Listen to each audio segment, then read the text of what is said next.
Olá, cursistas! Sejam muito bem-vindos. É um prazer estar aqui com vocês. Meu nome é Cida Silveira. Neste módulo, trabalharemos a disciplina Psicologia das Relações Humanas. Peço a vocês que em nossas aulas vocês estejam munidos de papel e caneta para quando surgir alguma dúvida, vocês anotem e depois apostarem no nosso fórum Tira Dúvidas. E já aproveitando a oportunidade para dizer que vai haver um fórum Tira Dúvidas para cada uma de nossas aulas. Então postem as dúvidas lá, no fórum pertinente a cada aula assistida. E para que tenhamos um bom resultado, será necessária a dedicação de vocês nos estudos e atividades da sala virtual. Mas também é muito importante que vocês leiam toda a apostila. Vamos começar? Nesta primeira aula, vamos abordar os seguintes temas: relacionamento interpessoal, estilos pessoais, competência interpessoal, inteligência emocional e autoconsciência. O foco da aula de hoje é que vocês não só entendam, mas valorizem as relações entre as pessoas. Todas as pessoas desenvolvem ao longo da vida diferentes tipos de relacionamentos com outras pessoas. Iniciamos primeiro com nossos pais, depois com nossos outros familiares e posteriormente com outras pessoas que fazem parte de nosso mundo social, tais como amigos, escolas, namorados e o mundo do trabalho. Independente do tipo de trabalho, nós sempre precisamos nos relacionar com outras pessoas dentro da empresa. E hoje, as grandes empresas possuem formulários de avaliação dos funcionários, não só de suas competências técnicas, inteligências, mas também de sua capacidade de relacionar com os outros. E sabemos que o processo de interação humana ele é complexo. Devemos ficar atento à nossa atitude sempre e refletir. Como entender os outros e fazer-se entender? Como trabalhar bem com os outros? Vale lembrar que nós somos seres de conviver, de estar com o outro. E cá para nós, essa não é uma das tarefas mais fáceis. Quando interagimos com outras pessoas, utilizamos a comunicação, tanto verbal quanto a não verbal. Portanto, além das expressões orais, a fala, um olhar, um gesto, um sorriso, um movimento corporal são algumas das formas não verbais de se comunicar. Estudos revelam que, em uma comunicação interpessoal, a mensagem é transmitida da seguinte forma: 7% pelas palavras, 38% pela voz e 55% pela linguagem corporal. Portanto, minha gente, esteja atento ao seu comportamento. Qual a mensagem que você anda mandando para as outras pessoas? Por isso, devemos cuidar para nosso comportamento gerar sempre uma boa impressão. A primeira impressão é comum você ter o que chamamos de uma primeira impressão sobre alguém. E depois, conhecendo-a melhor, vemos que nosso julgamento foi feito tomando como base a aparência ou os gestos. Na verdade, fazemos uma relação com algum conceito já formado em outra ocasião ou com outras pessoas. Nas nossas relações, quando a primeira impressão é positiva, haverá maior possibilidade de estabelecer uma relação de simpatia e aproximação, facilitando o relacionamento interpessoal. Quantas vezes geramos e recebemos primeiras impressões errôneas? Quem de vocês que nunca vivenciou uma situação de num primeiro contato com uma pessoa achou chata, metida ou arrogante, mas quando se permitiu conhecê-la melhor, achou simpática e agradável? Quando isso acontece no convívio social, tudo bem. Mas e quando acontece no ambiente de trabalho? Pode trazer gasto de energia, de tempo e desgaste da sua imagem profissional. Devemos lembrar sempre que na interação humana não há um processo unilateral. Toda relação ela é de mão dupla. Tudo acontece e depende de duas fontes, eu e o outro. Então aqui nesse momento, a gente vai parar a fala e eu gostaria que vocês assistissem um vídeo onde que vai ficar claro para a gente como que uma primeira impressão pela aparência e pelos gestos pode nos confundir. Então, o que vocês acharam do vídeo? Interessante, né? Nas nossas relações com os outros, devemos levar em conta a nossa subjetividade. O que é mesmo subjetividade? É a síntese singular que cada um de nós vai construindo conforme vamos nos desenvolvendo e vivenciando as experiências da vida familiar, social e cultural. Lembrando que as pessoas são diferentes e têm estilos pessoais diferentes. E a construção do nosso jeito único de ser passa pelos nossos sonhos, frustrações, desejos, naquilo que acreditamos, no nosso jeito de se vestir, nos gostos musicais, na forma de perceber e apreender os acontecimentos à nossa volta. Pessoas que vivem no mesmo ambiente, que vivem as mesmas oportunidades, que viveram na mesma família, podem levar vidas muito diferentes. Há sim uma grande influência do mundo à nossa volta no nosso jeito de ser e viver. Como, por exemplo, gêmeos idênticos, eles são fisicamente iguais e muito diferentes no jeito de interagir e reagir com o mundo à sua volta. Então, nós somos atores e autores de nossa história, responsáveis pelas escolhas que nós fazemos. As inúmeras possibilidades de escolhas que realizamos diariamente passam pelos nossos padrões mentais, emocionais e éticos.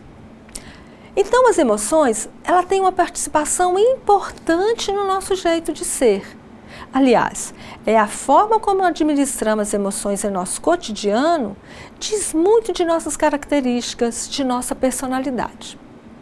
Podemos dizer que temos 4 emoções básicas: o amor, a alegria, a tristeza e o medo.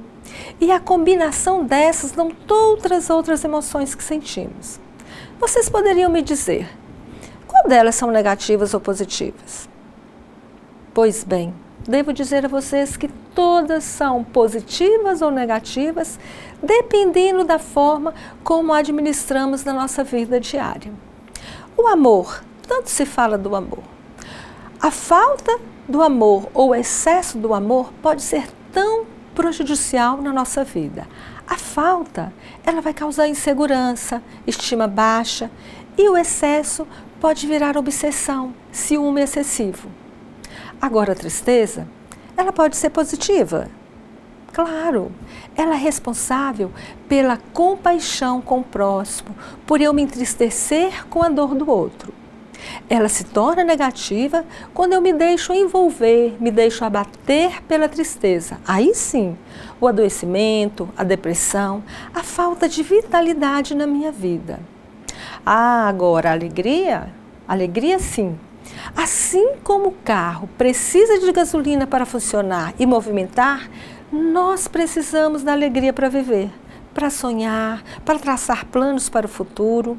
O lado negativo é quando a situação pede uma seriedade e a pessoa está brincando, ironizando, sendo inconveniente. A alegria demais, a pessoa se torna o bobo da corte. E agora o medo? Medo é questão de sobrevivência. Se não preocuparmos com nossa saúde e segurança, não vamos preocupar com o que comemos, com a nossa segurança, né? Olhar para atravessar uma rua, observar por onde andamos. O medo ele é negativo quando ele nos paralisa, nos impede de realizar atividades do dia a dia. Aí pode ocorrer as doenças, as fobias, que é um medo extremo. Medo de lugares fechados, medo de altura, de barulho de foguete, medo de multidão e outros medos mais.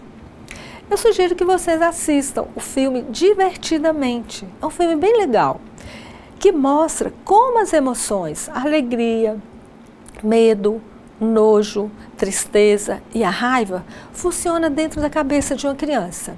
É um desenho animado, mas muito bacana de a gente se ver. Por isso, nossas escolhas mudam dependendo do humor, do grau de tranquilidade, satisfação e otimismo em que nos encontramos. Outra influência que temos no nosso estilo pessoal são os nossos valores e crenças, que orientam as minhas escolhas, desde assistir um programa de TV, fazer um tipo de leitura, que faço com as quais eu me relaciono. Mesmo convivendo com pessoas mais extrovertidas, alegres e tímidas, tristonhas, empreendedoras, criativas, acomodadas, eu posso escolher o meu próprio estilo, ser diferente dos demais ao meu redor. E também a maneira que utilizamos nossa inteligência para avaliar, aprender e interpretar os acontecimentos à nossa volta. É muito particular de cada um. Começa a aula aqui agora. A minha fala pode estar sendo de fácil entendimento para alguns, para muitos podem apresentar alguma dificuldade de compreensão em determinadas partes. Por isso, a educação ela tem um papel importante na nossa organização dos valores e visão de mundo. Assim, a competência intelectual nos ajuda a organizar nossas ideias. A competência emocional a conhecer e integrar nossos sentimentos e afetividade. E a competência ética nos ajuda a organizar os nossos sistemas de valores. A educação tem dado muito valor ao nosso lado racional, como pensamos e refletimos sobre o mundo à nossa volta. Mas ainda precisamos de trabalhar mais as atitudes e valores, ideias, emoções e valores para modificar a nossa ação. E a ação ajuda a perceber nossas ideias, a desenvolver nossas emoções e reorganizar nossos valores. Por mais que tenhamos dificuldades, precisamos sempre estar preparados para o novo e para a mudança em nossa vida. Mas às vezes temos medo de mudar. Mudar representa sair da nossa zona de conforto, daquilo que estamos acostumados. O novo nos amedronta. E é interessante porque sempre desejamos o novo, mas queremos tomar uma atitude de mudar. Isso pode estar ligado ao receio do julgamento e do olhar do outro sobre nossas ações. Mas não temos como evitar.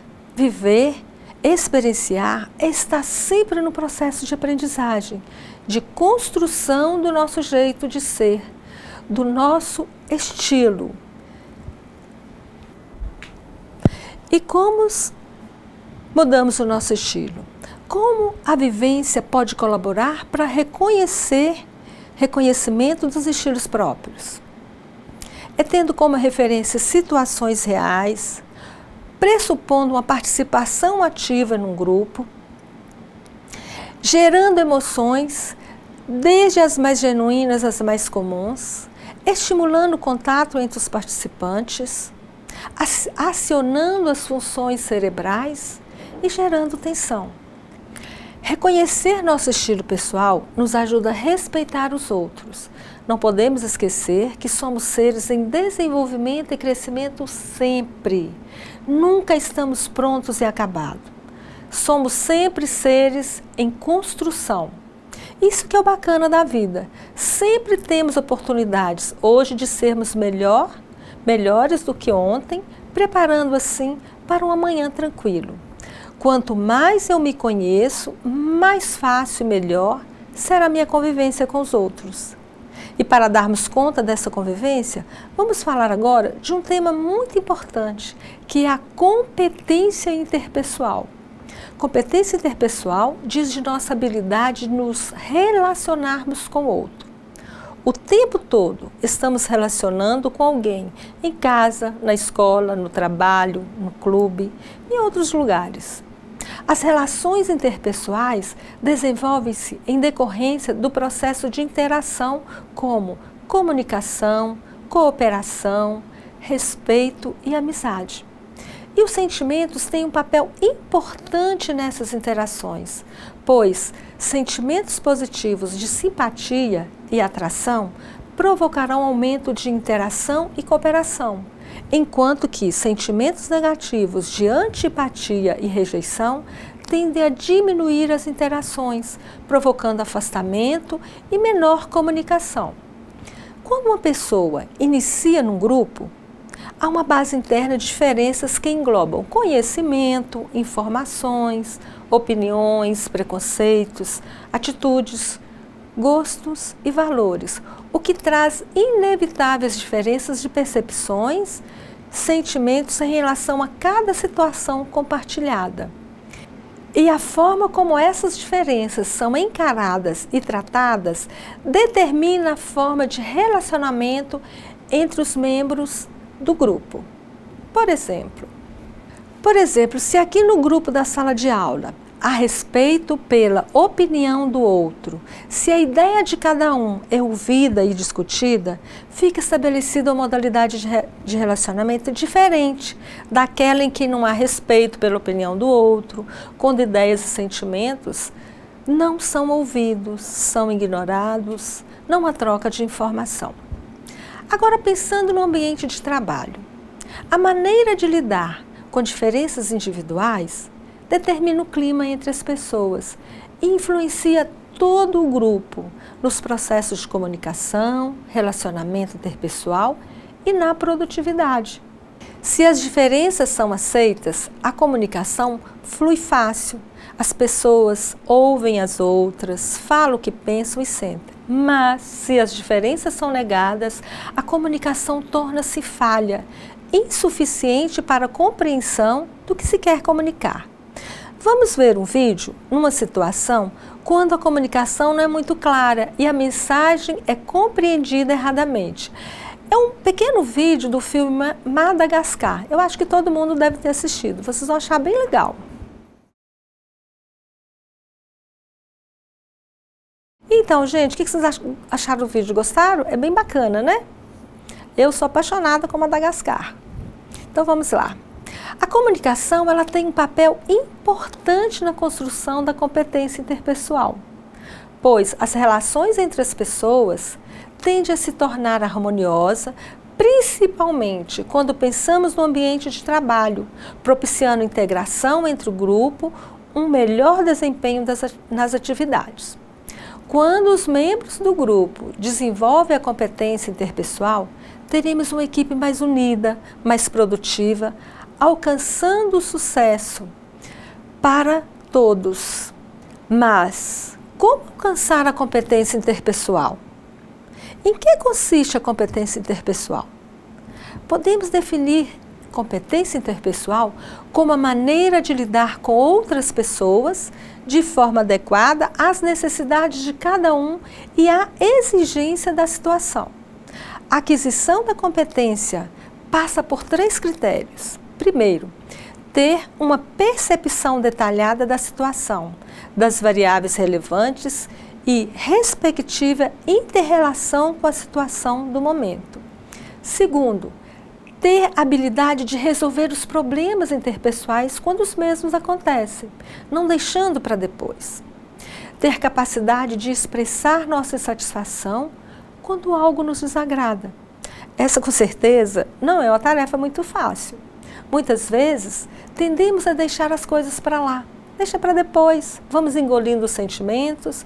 No momento, pode parecer uma boa escolha, mas a longo prazo, vamos ficando contaminados por esse desconforto e podemos explodir ou extravasar com a pessoa errada. Ou já estamos tão cheios que descontrolamos por uma situação pequena. E o terceiro, os problemas sendo resolvidos, as pessoas envolvidas devem continuar relacionando ou trabalhando juntos, de forma eficiente, como era antes de surgir os problemas.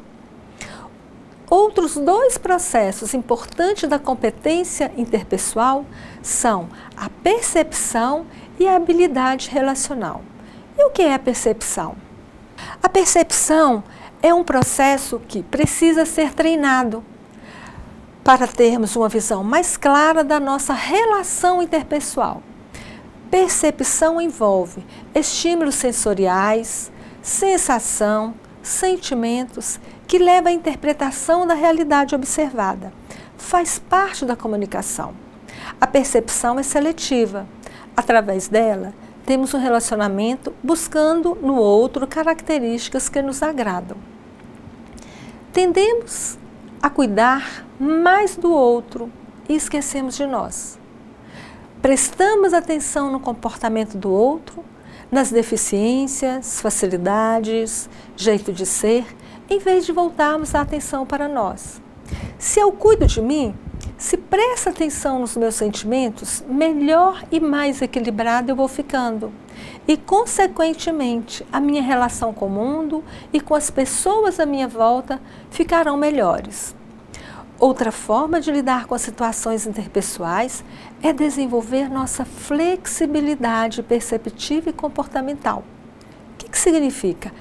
Procurar ver vários ângulos ou aspectos da mesma situação e atuar de forma diferenciada, experimentando novas condutas percebidas como alternativas de ação. Algumas maneiras de aguçar, melhorar a nossa percepção. É, por exemplo, procurarmos explorar melhor nossos outros sentidos, que são a visão, como por exemplo, tomar banho de olhos fechados. Assim você concentra mais na temperatura da água, sente melhor o contato do sabonete ou da bucha com seu corpo, sente o perfume do sabonete. Uma outra dica é tentar nomear o nome dos temperos ao ingerir determinados alimentos. Ou também mudar o itinerário que você faz da sua casa até a escola. Eu quero fazer um desafio para vocês. Hoje, ao sair da aula e ir para casa, que vocês observem bem o caminho que vocês fazem. Com certeza, vão descobrir coisas diferentes que sempre estiveram lá e que vocês nunca tinham reparado. Como, por exemplo, uma cor de uma casa, um portão diferente, ou uma árvore, uma flor, um detalhe no muro. Tudo isso sempre estava lá, mas é como se estivéssemos hipnotizados, cegos para aqueles detalhes que sempre estiveram lá. Melhorar nossa percepção de mundo e de nós mesmos faz com que fiquemos atentos na nossa relação com as outras pessoas. Outra habilidade importante é dar e receber feedback. O que é feedback? Dar e receber o feedback é um processo de ajuda quando avaliamos uma pessoa ou um grupo no intuito de melhorar o seu potencial, melhorar o seu desempenho. Com o uso do feedback, amplia-se a capacidade perceptiva, ampliamos nossa relação com o outro, pois fica clara a nossa comunicação, melhorando assim o comportamento de cada um. Numa situação de conflito, precisamos lembrar que existe o meu ponto de vista, o seu ponto de vista e o que é ideal para a situação vivenciada naquele momento. Competência interpessoal, então, é resultado de uma percepção detalhada das situações interpessoais e da nossa habilidade comportamental de equilibrar razão com a emoção. Precisamos, por isso, desenvolver nossa inteligência interpessoal, que é a capacidade de compreender como as outras pessoas funcionam, e também desenvolver a nossa inteligência intrapessoal. É prestarmos atenção em nós, nos nossos sentimentos, nas nossas emoções. Para isso tudo acontecer, precisamos desenvolver nossa inteligência emocional. Vamos entender então o que é mesmo inteligência emocional. Primeiro, vamos entender o conceito de inteligência. Inteligência é a faculdade de conhecer, compreender e aprender. E o que mais? É a capacidade de resolver problemas ou elaborar produtos valorizados em um ambiente cultural ou comunitário. No senso comum, sempre ouvimos alguém dizer: fulano é inteligente, sabe fazer isso ou aquilo. Beltrano é inteligente, só tira notas boas nas provas. Até há alguns anos, a capacidade de uma pessoa, ela era avaliada por seu raciocínio lógico e suas habilidades matemáticas e espaciais, o famoso QI. Os homens sempre imaginaram que a inteligência seria uma qualidade a mais que se poderia atribuir aos indivíduos como uma espécie de rótulo, como fulano é charmoso e inteligente, ou coisas do tipo. Ter charme ou beleza estaria na mesma categoria de ter inteligência. Então, as emoções eram vistas como algo separado da inteligência. Os teóricos pensavam que as emoções distraíam as pessoas de focalizar racionalmente sobre uma informação ou uma situação. Então, na década de 80, começou a desenvolver-se um conceito diferente sobre as emoções. A ideia de que elas não interferiam com o pensamento e o comportamento inteligente, mas poderiam contribuir com a inteligência humana. Surge então a ideia de que as pessoas usavam as suas emoções para fazer julgamentos sobre o mundo. Nós temos aí o psicólogo Gardner, da Universidade de Harvard, nos Estados Unidos. Ele propõe uma visão pluralista da nossa mente, ampliando o conceito de inteligência única para o de um feixe de capacidade, que ele nomeia de inteligências múltiplas. Ele propõe uma nova visão da inteligência, dividindo-a em 7 diferentes competências, que se interpenetravam, pois sempre envolvendo mais de uma habilidade na solução de problemas. Vamos ver quais são essas 7. Então, ele nomeia 7 inteligências múltiplas, como a inteligência musical, inteligência lógico-matemática, inteligência espacial, a percepção visual, de manipulação de formas tridimensionais, a inteligência corporal sinestésica.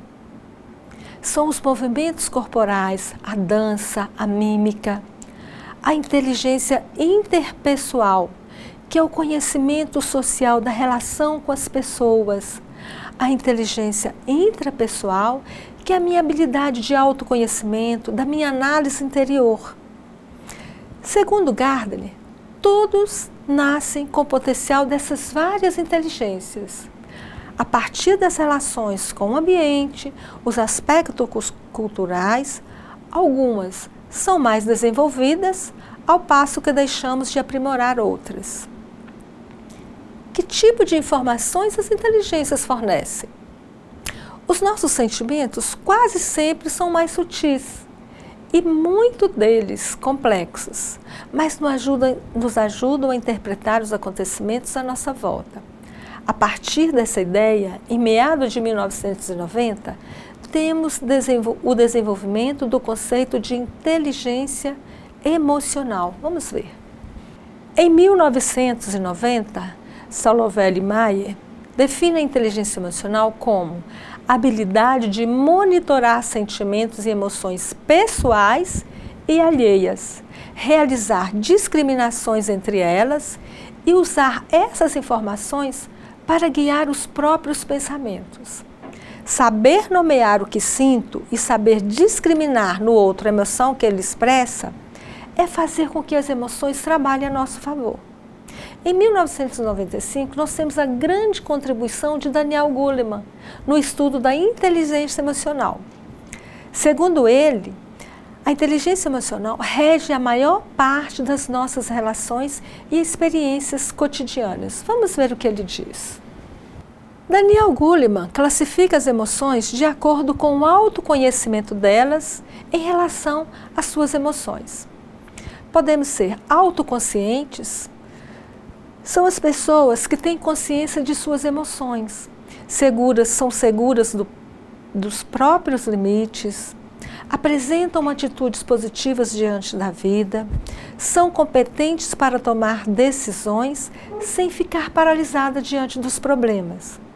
Nós temos também um outro tipo de pessoas, são as pessoas mergulhadas, pessoas que têm pouca consciência do que sentem, pensam ou desejam. São pessoas instáveis emocionalmente, conhecida como tendo pavio curto, explode facilmente. E temos também aquelas pessoas ditas resignadas, têm consciência de seu estado interior, mas mesmo insatisfeitas, não fazem nada para mudar. São assim por comodismo ou por medo da mudança. Deixam as coisas acontecerem para ver que não vai dar. A inteligência emocional é usada tanto intrapessoalmente, para ajudar a nós mesmos, para nos conhecermos melhor, quanto interpessoalmente, para ajudar outras pessoas. Por isso, acho fundamental que consideremos que as questões emocionais estão bem mais presentes na resolução de problemas do que inicialmente poderíamos pensar. Principalmente quando a gente tem medo de errar ou baixa autoestima, para considerar que nossas respostas estão adequadas. Sabendo de tudo isso, na próxima vez que você perceber que está se deixando as emoções dirigir o seu comportamento, respire fundo, conte até 10 e reveja se esta é a melhor forma de você se expressar frente a essa determinada situação. Mas e como expressar emoções positivas? A partir do que conhecemos e pensamos que conhecemos de nós, desenvolvemos nossa autoestima. Andrew afirma que nossa inteligência emocional provém de 4 componentes a saber. Esses componentes são os 4 componentes. O primeiro, capacidade de perceber, avaliar e expressar corretamente uma emoção. Segundo, capacidade de gerar ou ter acesso a sentimentos que facilite compreender a si mesmo e o outro. Também capacidade de compreender as emoções e o conhecimento derivado delas. E por último, a capacidade de controlar as próprias emoções. Estes podem ser construídos, elaborados e que nos permite desenvolver habilidades e aptidões específicas para lidar com as atividades e relações diárias. Diferente de nossas características biológicas, como cor do olho, pele, altura, que já nascemos com ela, a nossa inteligência pode ser trabalhada e melhorada sempre. Tudo bem que às vezes encontramos pessoas muito resistentes à mudança, que às vezes bate no peito e diz: eu nasci assim, vou morrer assim, quem quiser que goste de mim desse jeito. Mas na maioria das vezes são pessoas com estima muito baixa. E no ambiente de trabalho, a falta da inteligência emocional pode prejudicar o progresso e o sucesso tanto do indivíduo quanto da empresa.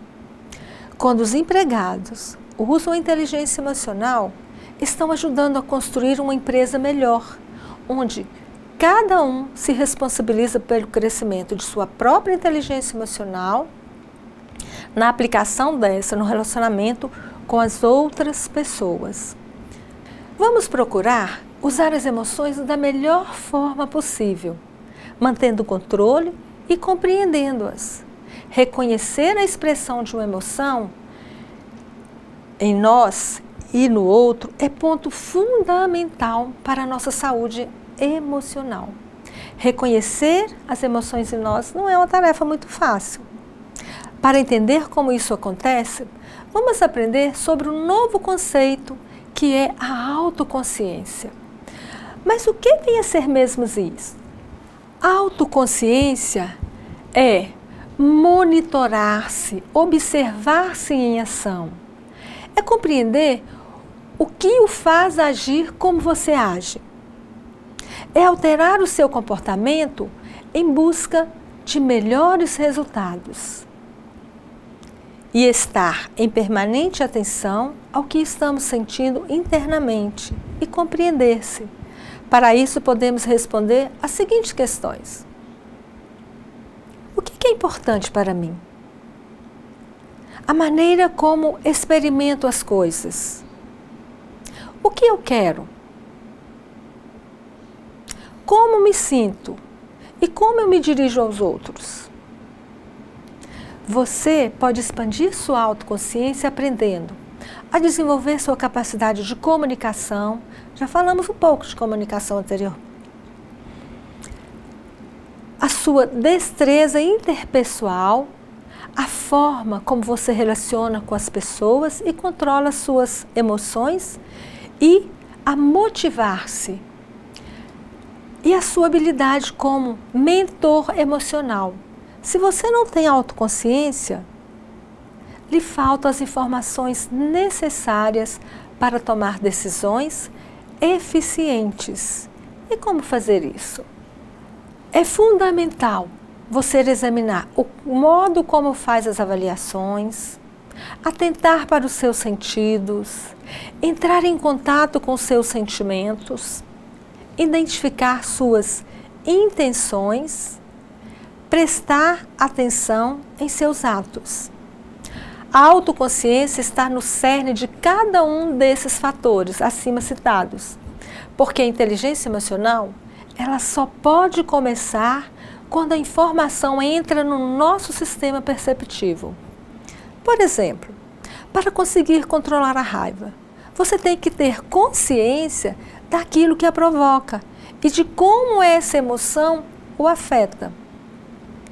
A avaliação de todas as diferentes impressões, interpretações, apreciações e expectativas que você tem de si próprio e das pessoas e situações são influenciadas pelos vários fatores que configuram a sua personalidade.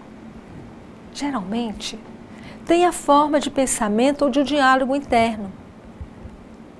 Não vai dar certo, não vou conseguir tirar boa nota na prova, a matéria está difícil. Tomando consciência das suas avaliações internas, você fica sabendo como seus pensamentos influenciam os seus sentimentos, suas ações e reações, podendo assim alterá-los. Como? Mudando a sua forma de pensar. Procure usar frases iniciadas com "eu penso". Conduza regularmente um diálogo interno. Reflita sobre os encontros em momentos de calma. Procure ouvir as pessoas. Lembrar sempre que seus próprios pensamentos, suas alterações físicas e suas atitudes é que dirigem as suas reações emocionais, não os atos de outra pessoa ou um acontecimento externo. O poder de controlar todas as suas emoções pertence a você. Controlar seus pensamentos, a maneira de escutarmos nossos pensamentos é atentar para nossos diálogos internos, que são conversas interiores, que podem preceder, acompanhar ou seguir nossas emoções, e que desempenham um papel importante na definição e formação das nossas experiências emocionais. Os nossos sentidos, ele tem um papel importante na forma como percebemos o mundo à nossa volta. E quais são esses sentidos? São o olfato, o paladar, a visão, o tato e a audição. Seus sentidos são as fontes de todas as informações sobre o mundo. Através dele, você recebe informações sobre si mesmo, sobre as outras pessoas e diversas situações. Os sentimentos são reações emocionais espontâneas às interpretações e expectativas de cada pessoa. A maneira como as pessoas expressam os seus sentimentos se constitui numa competência social muito importante. Assim como é essencial para as crianças aprender o alfabeto antes de aprender a ler e a escrever, a habilidade de reconhecer com precisão, identificar e descrever as emoções é a pedra fundamental para todas as utilizações mais avançadas da emoção nas nossas relações interpessoais. As emoções alertam para o seu nível de bem-estar em determinada situação e o ajudam a compreender suas reações. Para prestar atenção nos sentimentos, especialmente os negativos, que às vezes como raiva, tristeza e ressentimento, precisamos senti-los e isso pode doer. Ao longo da nossa vida, todos nós já ouvimos pelo menos alguma vez alguém nos aconselhar: esfrie a cabeça, controle suas emoções. Isso, na verdade, significa sufoque suas emoções. Nós temos a opção de ignorá-los, negá-los ou racionalizá-los. Mas essa não é a maneira mais adequada de lidarmos com os sentimentos. As intenções podem referir-se aos seus desejos imediatos, aquilo que eu quero agora, hoje, e também a desejos de longo prazo. Vivemos hoje num mundo de mudanças muito rápidas. A tecnologia está aí para nos mostrar isso todo o tempo. Eu quero emagrecer 5 quilos em uma semana, mas esqueço que levei 5 meses para ganhar 5 quilos. Quero ter um corpo malhado, mas não tenho paciência e tempo para ir à academia. Então vou usar algum medicamento que adquira esse corpo tão desejado e não penso nos prejuízos que isso pode trazer para a minha saúde e o bem-estar.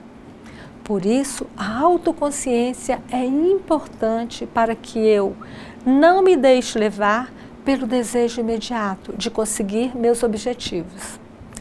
A vantagem de ter plena consciência das suas intenções e emoções é poder utilizar essa informação para melhor planejar seu curso de ação. Intenções podem ser, às vezes, difíceis de entender. Confundimos uma intenção com outra. Confundimos nosso propósito oculto em nossa intenção aparente. Às vezes, as intenções podem parecer conflitantes. Queremos muitas coisas ao mesmo tempo. Outro fator a levar em consideração quando tratamos de ampliar nossa autoconsciência são nossos atos. Como os atos são físicos, eles podem ser observados por outras pessoas. Nós podemos observá-los se assim decidirmos. Ao tomar consciência de todos esses atos inconscientes, que é o modo de falar, a linguagem corporal, o comportamento não verbal, você poderá fazer com que os outros o percebam com mais precisão. Mas como reunir todos os fatores da autoconsciência? Para praticar os 5 componentes que já mencionamos, você deve fazer-se várias vezes por dia as seguintes perguntas para melhorar a sua autoconsciência.